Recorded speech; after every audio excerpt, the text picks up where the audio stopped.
reventar un avión mientras la velocidad hace que sus restos caigan sobre el tuyo. Así ha sido históricamente el combate aéreo, a corta distancia. Pero el último derribo a cañonazos lo protagonizó un F-16 venezolano hace ya 20 años. En la Segunda Guerra Mundial, un soldado a pie se escondía y tenía miedo al ametrallamiento de un caza. Hoy, en cambio, parece que es el piloto quien debe tener miedo a las nuevas generaciones de misiles. Así que nada, yo soy Yago Rodríguez, bienvenidos a todos los interesados en cosas militares, en español, y ahora, ¡comencemos!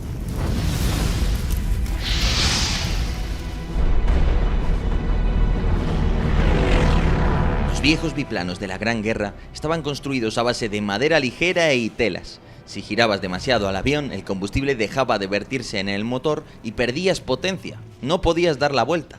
Los biplanos pronto dieron paso a los estilizados monoplanos de ala baja.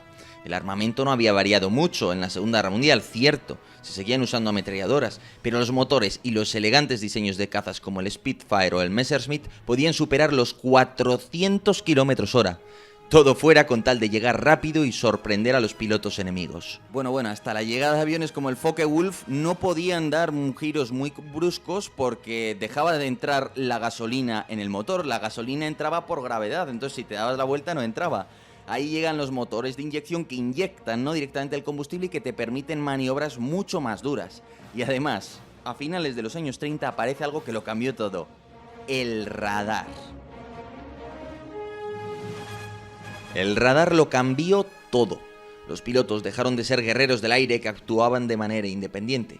En la batalla de Inglaterra, la red de radares inglesa permitió que un puesto de mando subterráneo de la Royal Air Force supiera cuándo, en qué cantidad y por dónde se acercaban las formaciones de ataque alemanas. De esta manera, los pilotos perdieron su libertad y se tuvieron que someter a las instrucciones de un centro de mando terrestre que les decía a dónde acudir. En este punto es interesante parar y plantear que mientras que los estadounidenses tienen una filosofía de darle más independencia al piloto de caza y de tener el centro de mando, los medios, en el propio aire, en distintos tipos de aviones, la doctrina soviética es muy apegada a la estación de control en tierra. Es decir, que el piloto soviético y ruso está muy acostumbrado a recibir sus instrucciones desde tierra, desde donde está el puesto de mando, porque también es una aviación muy defensiva, que no va a entrar al espacio aéreo enemigo, que también obviamente, pero en menor medida. Son filosofías muy distintas. Ahora bien, volvamos a la Segunda Guerra Mundial, porque viendo la eficacia de la defensa aérea alemana, los ingleses deciden empezar a hacer los bombardeos nocturnos, ¿no? Cuando los cazas no pueden ver y por tanto los bombarderos pueden actuar con toda la comodidad. Pero ¿cómo reaccionaron los alemanes? Los alemanes crearon por primera vez unidades de caza nocturna, gracias a la instalación de los primeros radares Liechtenstein dentro de los sofisticados Junkers 88. Por primera vez en la historia ya no hacía falta ver para disparar por la noche. Al final de la Segunda Guerra Mundial llegaron los primeros cazas a reacción, capaces de superar holgadamente los 600 km/h, si bien consumían una cantidad indecente de combustible, en lo que constituiría un dolor de cabeza para los logísticos hasta el día de hoy. Pero en los años 50 ya podemos embarcar radares cada vez más eficaces combinados con el cañón, de tal manera que yo ya tengo un cañón que no depende tanto de la vista del piloto, sino que depende mucho más del radar. Y eso permite que el cañón gane mucho alcance, hasta 10 veces más de alcance del que tenía en el pasado. Aumenta las probabilidades de derribo, por tanto. La Guerra del Vietnam fue la última protagonizada por los cañones. En los años 60 habían aparecido los primeros misiles aire-aire de corto alcance dirigidos al calor. Es cierto que al principio la fuente del calor, que era el sol, les podía confundir y además eran poco fiables, pero con todo protagonizaron una cuarta parte de los derribos entre el 65 y el 69, si bien el 60% restante se hizo gracias al cañón. A partir de los 70, sin embargo, los misiles de corto alcance se convirtieron en los reyes, superando ampliamente al cañón. Los misiles de medio y largo alcance, en cambio, tenían un grave problema. Como dependían del radar, era muy difícil identificar a un amigo o a un enemigo antes de disparar. Así que se tendía a aproximarse al blanco para usar los misiles de corto alcance y evitar el fratricidio. Y así es como se van a ir desarrollando los sistemas de tipo IFF, es decir, de identificación de amigo o enemigo, que en el fondo es una especie de radar también. Yo emito un pulso y el receptor pues lo que hace es como lo sabe interpretar porque es un amigo y lleva el sistema, pues te devuelve contestada la pregunta de manera correcta, por así decirlo. Y así yo ya sé si es amigo o enemigo. Y así ya puedo empezar a emplear los misiles PVR, es decir, los misiles que van más allá del alcance visual, que por tanto pueden disparar a unas distancias enormes. Misiles con los que puedo destruir un blanco sin haberlo llegado a ver nunca. A medida que los misiles de largo alcance ganan importancia, la potencia del motor, el cañón o la habilidad del piloto para hacer maniobras de muchos Gs pierden relevancia. Los nuevos misiles dotados de inteligencia artificial no son fácilmente confundidos por las contramedidas electrónicas. Cuentan con toberas orientables que les proporcionan empuje vectorial, y ni siquiera una maniobra extrema permite romper el contacto con el radar del misil. La lógica del misil de largo alcance se ha visto reforzada gracias a la aparición de los centros de mando aéreos y de los aviones de alerta temprana. Centros de mando aéreos, es decir, es un puesto de mando que está en el aire. Así son los J-Stars de la Fuerza Aérea de los Estados Unidos. Entonces te permiten controlar todo el campo de batalla y dar órdenes. Es mucho más eficaz que estar en tierra, donde la cobertura que tienes de las comunicaciones es mucho peor y donde puedes recibir realmente menos información.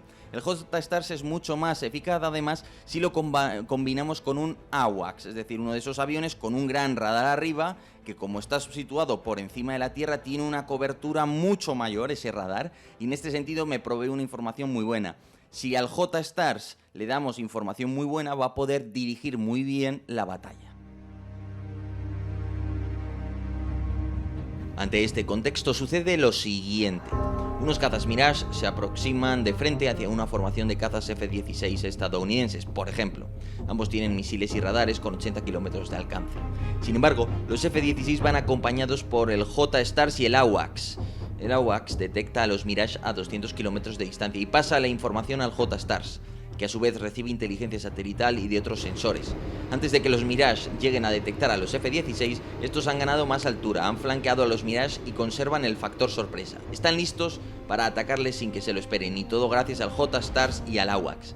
Así las cosas, se abre una incógnita en el mundo del combate aéreo. Claro, lo que está sucediendo en el fondo es que si en la época del Barón von Richthofen o de la Segunda Guerra Mundial lo fundamental era tener un caza rápido, un caza maniobrero que le permitiera a mi piloto posicionarse detrás del piloto alemán y derribarlo, ahora lo importante ya no es eso, porque no te tienes que acercar tanto, y además maniobrando muchas veces ya no consigues desviar al misil enemigo y engañarle, porque los misiles se han perfeccionado mucho. Entonces claro, empieza a ser ya una cuestión de distancia, de tener un sensor, un radar mejor, un misil con más alcance y tener capacidad furtiva, es decir, que el otro sensor tarde más en detectarme de tal manera que yo tenga margen para disparar los misiles. Y esto nos lleva a una pregunta: ¿cómo serán los cazas del futuro, si ya no necesitamos tanta velocidad ni tanta maniobrabilidad?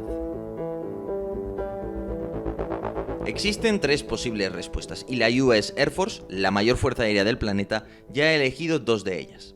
La primera es que no habrá cambios. Los cazas pilotados tradicionales no son reemplazables por drones ni por aviones de otro tipo. Fin. En todo caso, cabe destacar que el corporativismo de los pilotos de caza puede ayudar a retrasar la introducción de drones. Quizás a algunos os llame la atención, pero fuerzas aéreas como la española, el Ejército del Aire, por ejemplo, y todas las que se entrenan con doctrina estadounidense, hacen del piloto la joya de la corona. El piloto es el auténtico epicentro de las fuerzas aéreas. En este sentido, ¿qué sucede? Que tienen mucho poder burocrático dentro de la estructura, y en ese sentido, pues los pilotos siempre son reacios a eso de que haya aparatos no tripulados, al fin y al cabo. Y eso supone pues un freno importante a los drones. Caso interesante el de Turquía, ¿no? En cuanto Turquía tuvo aquel golpe de estado y expulsó a la mayor parte de sus pilotos porque se desconfiaba en ellos, pues poco después se han introducido drones en una cantidad muy importante, y esos drones han marcado la diferencia en varios conflictos ya. A partir de ahí existen dos caminos posibles. Estados Unidos está estudiando ambos. La primera vía pasa por acabar con los cazas tradicionales y sustituirlos por los conocidos como cazas Arsenal. Es decir, cogemos un avión del tamaño de un bombardero, como el Boeing 777, y lo armamos con decenas de misiles. De ahí el término arsenal, porque es como un arsenal en sí mismo, claro. A primera vista puede parecer absurdo desarrollar cazas así, pero el proyecto Stand-Off Arsenal Plane ha deducido que lo importante es tener un radar con más alcance y más munición, por tanto un radar de mayor tamaño. ya que la maniobrabilidad o la velocidad son secundarias ante los modernos misiles que cuentan con inteligencia artificial y alcances superiores a los 100 kilómetros. Un avión de ese tamaño podrá permanecer a buen recaudo a cientos de kilómetros de distancia y a la vez podrá embarcar poderosos sistemas de protección electrónica.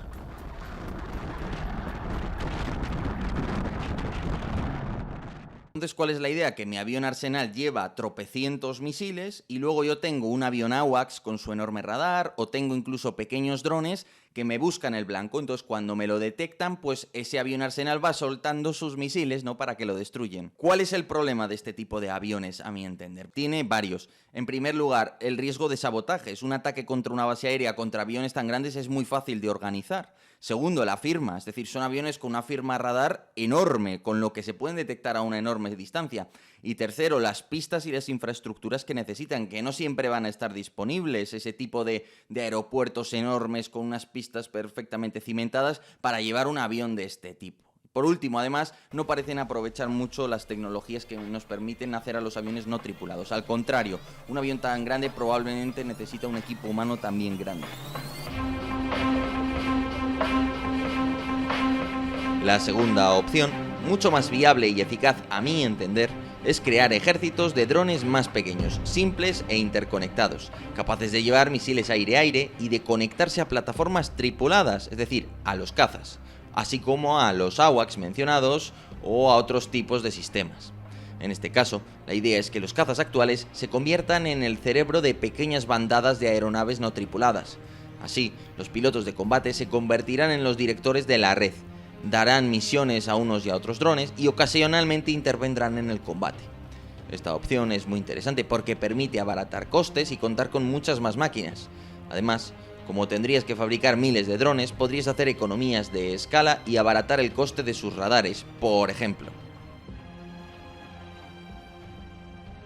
Bueno, y una última opción que podríamos plantear es la de desconfiar del poder aéreo. Plantear que a menudo no es decisivo, que en guerras como la de Ucrania el poder aéreo no ha cambiado la guerra y que por tanto no hay que invertir en ella. Asimismo, podríamos arguir que el desarrollo de armas láser con los sensores del futuro, radares y cámaras térmicas, van a hacer inviable a la aviación, sea tripulada o no, sean drones o sean máquinas con pilotos, porque el cañón láser va a tener muy fácil derribarlos. Y en ese sentido, lo que iríamos es a una doctrina que tenga muy poco de aviación y mucho de armamento antiaéreo, de defensa aérea. Pero bueno, señores, eso ha sido todo. Muchas gracias a todos por estar ahí, por apoyarme y por donarme. Os invito a echarle un vistazo a los enlaces que os he dejado abajo en la descripción.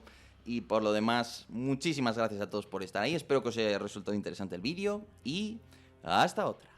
Pero antes de concluir el vídeo, recuerda, descarga Conflict of Nations. Es un juego completamente gratuito online que te permitirá simular la Tercera Guerra Mundial. Te permitirá elegir tu propia estrategia, tu propio país, tu propia civilización y además te beneficiarás de algunas ventajas como 13.000 de oro y un mes de suscripción premium gratuito. Así que haz clic en el enlace de la descripción, elige tu país y lucha hasta la victoria.